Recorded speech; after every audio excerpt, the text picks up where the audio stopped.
The Call of Duty League is now bigger than the LCS in North America. No, I'm not kidding you, and I do have the numbers to back it up. The question is, how did the game that was always bigger in terms of the general population, but smaller in terms of the esport, surpass arguably the biggest esport in the world in its fourth most popular region? Let's find out. Do me a favor, if you like this content or League of Legends esports or Call of Duty esports, be sure to drop a like on this video and subscribe. I would really appreciate it, and it really helps out the channel. We're 3/4 of the way to YouTube partner, so we're slowly getting there. In case you're not familiar with either League of Legends or Call of Duty's esports scenes, here's a basic rundown of each. For the LCS, the season lasts over the course of 5 months. 2 separate splits with a regular season and playoffs. Very similar to the NFL, MLB, traditional sports. Your wins in the regular season qualify you for playoffs. You have seeding, and then it's a double elimination tournament from there, with anywhere between 2 to 4 teams that play in the entire regular season missing out on playoffs.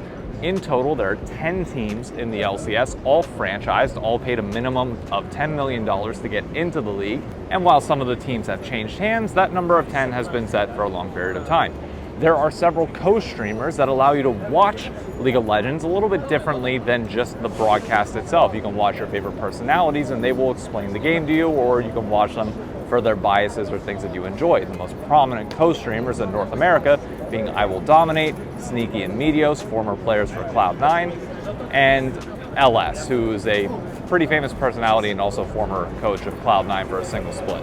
The Call of Duty League acts more similar to golf or tennis, that you have majors that make up your entire year that then lead into a championship. So they still have that big event at the end of the year, similar to the League of Legends and the LCS, but those majors are just as important, maybe not in terms of the ring count, but for viewers and engagement, they are. So you have 12 teams that are a part of the Call of Duty League that play in online qualifiers, which then feed into seeding for the majors.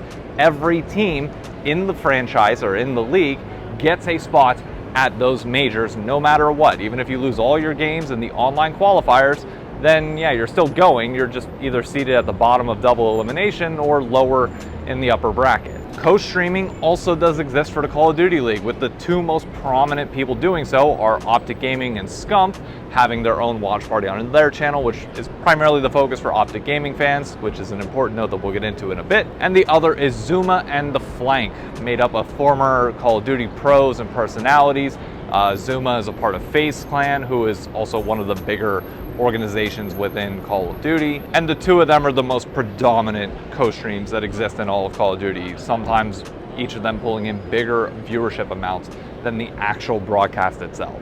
An important note for both of these leagues: there is no ability for anybody in any sort of tier 2 or below system to engage with these teams. Call of Duty used to have a system where teams would qualify via an open bracket into pool play and play against some of the top teams. Well, ever since franchising began, that no longer happens. The only teams that play against the franchise teams are the franchise teams themselves. For the LCS, only the franchise teams play against each other. There's no promotion relegation. There's nobody coming up like used to exist in the system. It is purely just the franchise teams going in their own systems. Now, there are a few exceptions and notes that I need to make when drawing this comparison. First is that League of Legends has international play, whereas Call of Duty does not. For League of Legends, the LCS, your top teams qualify to international events where they play against China, Korea, Europe, and other smaller regions in an attempt to win bigger championships and bigger titles, whereas Call of Duty, that's it. COD Champs is just like it's an NA only esport. So for the sake of this comparison, I am excluding Worlds and MSI and just looking at the domestic product for the LCS.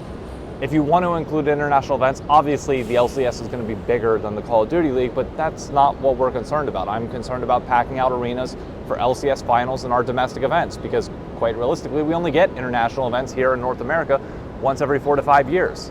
So yeah, I don't really think it's worth even putting them in. If we're just talking about North American fans and North American development, it's better off to just have those 2 side by side.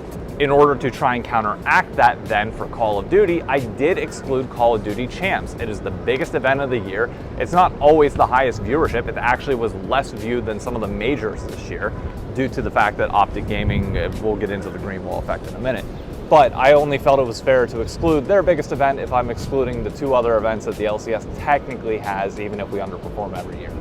The final thing before I reveal the numbers is that I want you to keep in mind LAN time. LAN time I personally define as whenever you are in a crowd of over 500 plus people, which is all of the Call of Duty majors, not their online qualifiers, and notably excluding the LCS regular season. I understand that the LCS plays from their studio in Los Angeles to a potential crowd of 300, but the truth is, one, we haven't been filling up that crowd for an extended period of time now. Two, I don't think the LCS is in a point anymore where packing the LCS arena means all that much. Sure, it adds to the broadcast having fan noise in the background and making sure that people that are used to hearing that have that.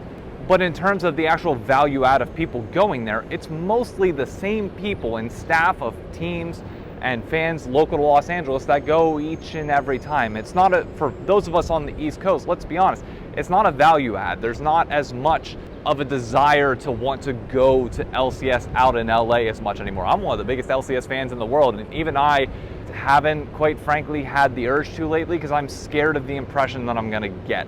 People like Travis Gafford and other personalities have talked about, while yes, the events have improved and the LCS has done a lot over the last few months to try and improve the in-person experience out in Los Angeles, it's not comparable to what the Call of Duty majors are. So it's not fair to use that in direct comparison. It is fair to compare the online portion of the Call of Duty League to the LCS regular season, which granted one's online, one's in person, but you'll see what I mean with the numbers. So without further ado, let's get into it. What you are seeing right here is the average viewership for both the Call of Duty League and the LCS, separated out by majors, by online qualification, which is like the step before the majors, and then the LCS as a whole. Unfortunately, I don't have the ability or money to buy the total data for the LCS, so you have to kind of keep it all jumbled up in one, whereas Call of Duty League is kind of separated out between the two. Now, is this comparison one-to-one? I don't think so. So for that reason, I think these numbers are actually kind of a lie for the LCS. They include summer viewership, which is astronomically lower than spring. So I'm going to exclude them. So we're just comparing spring to the entire year of Call of Duty majors. Yeah, I'll let you take it in for a minute. The LCS average viewership is now lower than the average viewership for the Call of Duty League throughout the entire year. Now, notably, it is higher than the online qualifiers, but I think if you were to factor out finals for the LCS, which again I'm not able to do, I think they would honestly be pretty equivalent if you were to just compare regular season to regular season. And that's with being the LCS in person in studio versus Call of Duty is purely online for those qualifiers.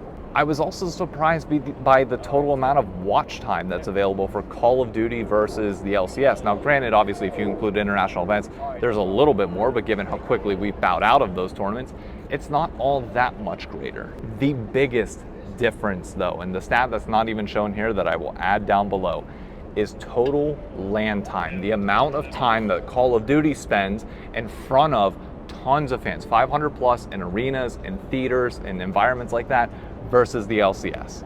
It's 150 to 20, assuming 5 hours for two different series for spring finals versus 5 hours for two different series for summer. It is 20 hours of total LAN time spent with fans versus 150 for the Call of Duty League. That is just bad on so many levels that we'll get into right now. One of the historically great parts about the Call of Duty League is that they're constantly engaging with fans via the majors. Even prior to franchising, there were even more tournaments where you would have a chance to go in and just play as anybody and eventually play against the pros. While granted, we don't have that system anymore, you get 30 hours of gameplay a major where you get to interact with fans, the audience, the casters, everything else, and you get to experience the live spectacle that is esports. And that travels all across the US. Like overall, the Call of Duty League travels compared to the LCS, which visits at most 2 cities a year.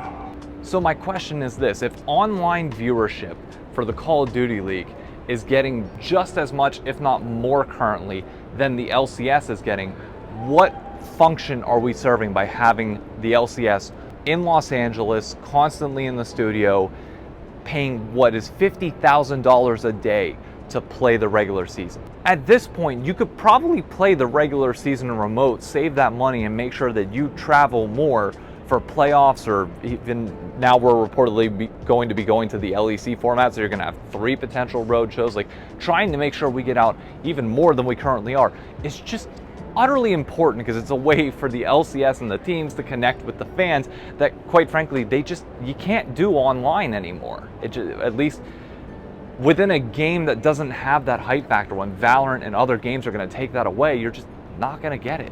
One question that people will naturally have is, well, does this mean that we should swap to a major system instead of a league system for League of Legends? The problem is that we have international play to worry about, so I don't think we necessarily can. I think a swap to the LEC format is good, but we need to make sure that we're doing enough to make sure that each LEC or each LCS split in the LEC format is unique and independent of itself, but also attracts people and engages with the core audience. There is one notable call out that I do want to have for the Call of Duty viewership that a lot of League people might not know. Optic Gaming has a very negative bubble around them in League of Legends during their time there. However, there's a reason why there's a bump in Majors 2 and 3, and that was because Optic Gaming was good and actually made the finals of Major 3, which was their home major in Texas. When Optic is good, viewership is just, quite frankly, up. One of the reasons why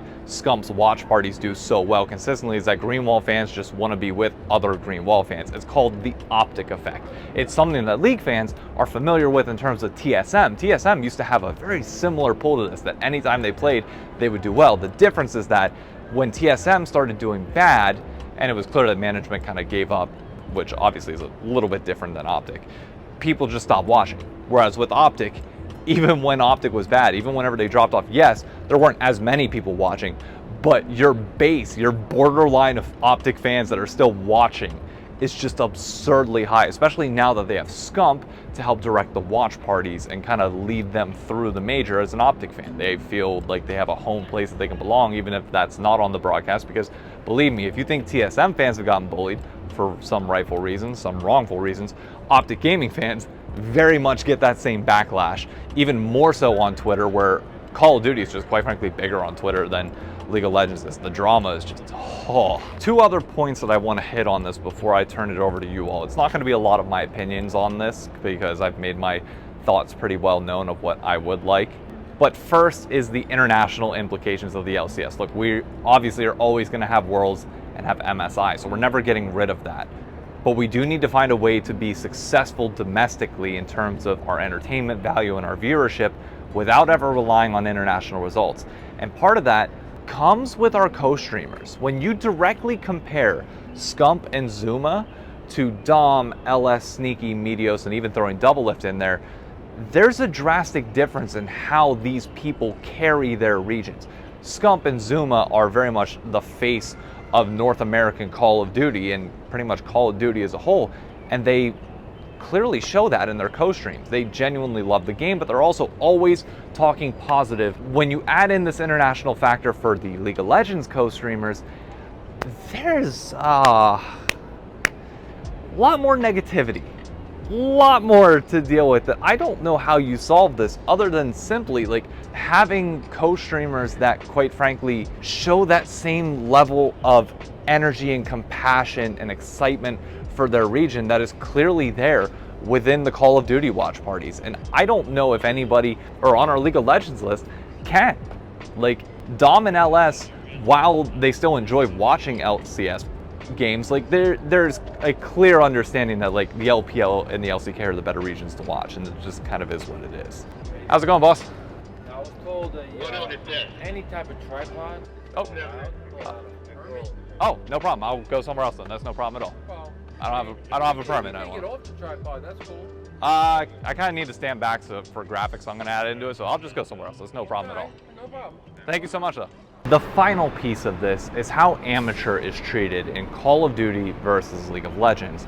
For League, it's just basically an academy league in and of itself. Below the LCS, they have their own playoffs, they have their own system. There's no real way for fans to engage with this system whatsoever. These teams don't go to LCS finals, they don't play in front of a crowd in any capacity, and there's no pit. And for those that don't know what the pit is, welcome to the Call of Duty League pits, where For years, it was the open bracket that would then feed into the actual tournament itself. The top 4 teams would qualify directly into pool play, and even then, teams through this like open bracket would be able to still qualify through losers bracket as well. Like, I don't think people understand. Like, truly, you could just show up to an event with a team pass and play your way in to play some of the top talent. It was phenomenal for Call of Duty. It's unfortunately not around in its old form, but it still exists now because Amateur still has these open events at all of the majors. Teams still go in and play, typically in front of smaller crowds, either a week before or sometimes at the event. I'm not 100% certain now, as I'm not fully into the Call of Duty scene as much as I used to be. But nevertheless, you can still do exactly that and still play in front of people, which is a big plus. If you've never gotten the chance to watch one of these pits or like be in there before, it's nuts. But League of Legends has never had anything like that, ever. And it's one of those that, like, I would love to see a change for League of Legends Amateur going into next year, where we do have these open tournaments that, yes, the 10 teams in the NACL that are already there get preferred seating, or basically like kind of a leg up in these events. However, anybody else, any other team of 5 can simply show up and do it. I know this requires a little bit of infrastructure, but that's why you have team passes that go on top of that, and it opens up this grassroots level of play that has always existed in Call of Duty, that somewhat existed in League of Legends prior to franchising, but in this model, or in this like style, has never existed in League, except at like local levels. And even then, like, I don't know how many of those events you really see at like a high level. Like, you see occasional like $1,000 tournaments here in like New York and other places like that, but you don't see anything like in collaboration with the LCS for Amateur. I don't know why that hasn't happened, but it should by now. It really, really should. So for my final thoughts on the matter, look, I don't know what the LCS can do to turn all of this around, but clearly Call of Duty's currently in a much better state going forward. Look, Optic's never going away from Call of Duty, so there's not a worry that the green wall effects will ever stop. Obviously, Call of Duty benefits whenever the green wall is playing well, but it's gotten better over the years to the point where even the events where Optic isn't playing great, viewership is now still better than the LCS, barring finals weekend, and even at points better than finals weekend. So yeah, not really much of a like positive outlook for the LCS on this, barring like some really significant changes that would completely alter how we interact with people. But my one thing that I want more than anything is that 20 hours with fans versus 150 in an arena or theater type crowd is unacceptable for the LCS. I don't know what we need to do to change that. And yes, I'm willing to sack the studio out in LA, still have talent there to produce content and do everything there, but I'm willing to play games remotely and not have them play in the studio, just to make sure that we get more of that time. I think it's a worthwhile trade-off rather than the 50 people that show up in the arena right now. But let me know your thoughts. What do you think? If you like this type of content as well, if you like this video, please be sure to drop a like down below and subscribe to the channel. And I will catch you on the next video, which will be the Crossover Podcast tomorrow, and then TFC for 100 Thieves weekly recap on Saturday. See you there.